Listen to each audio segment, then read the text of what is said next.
आरो बेजोंनो दिनैनि बे हाबाफारियावहाय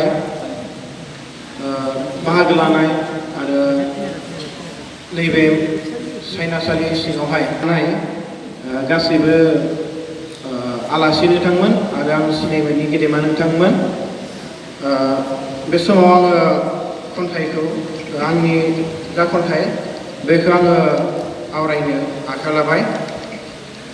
खन्थाइनि मुं हारसिंथि गोसोखौ सिमांनिफ्राय बोखांना लाफिननाय जाबाय।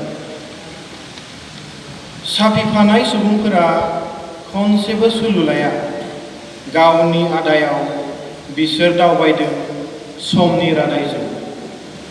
सोलायसुलि बोथोरा गोरबोआव गाब गाहोलिया, बियो बुहुमखौ साजायनो एबा सुंथानो नाजायोबोल'। फोजाफैला अखानायसि फुंनि अलंबार आरो जोंखौ फोजानो गिनाय खसे दावज्ला एबा मुखुबथार दिन्दौनाय घुरिनिसो। बेखायनो हुखुमोरनाय जादों मान्दार आरो सुम्लिनि सिन्दुर, माग फागुन हांमानि रादाय, गोसोथोनाय जुलिनि रादाब, सोनाबनि बिलिरनाय खारसुमै बार। खोमसिया मेसिबनानै थांदों, आलायारनजों फुं फैफिनदों, हाथासेयै गाबदों मैयानि बिखा।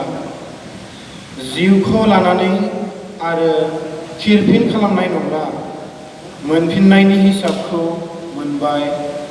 गासैबो सुखुजायै दाहार ग्रुम ग्रुम, बै उन्दैयाव गेलेनाय हांखोनि सिनफोरखौ खोमोरनाय जायाखैमोन। आरोबाव हिसाब खालामनाय जादों खना नांनाय थालांनाय आद्रा। निजोम गमथा खथायाव उखुम मुदानि न' रुवाफोरजों जोबथेजाना हारसिङै आराव गारबोनाय आरो दानि बिसाराव। जोबाखै नेनो हायै आगाननि सोदोब थिखिनि मोनहैयो माबा बुंनो, नाथाय गोसोनिफ्राय खारखोमानानै थायो खमफिनाय मोनफ्रोमबो सोदोब आरो आगान।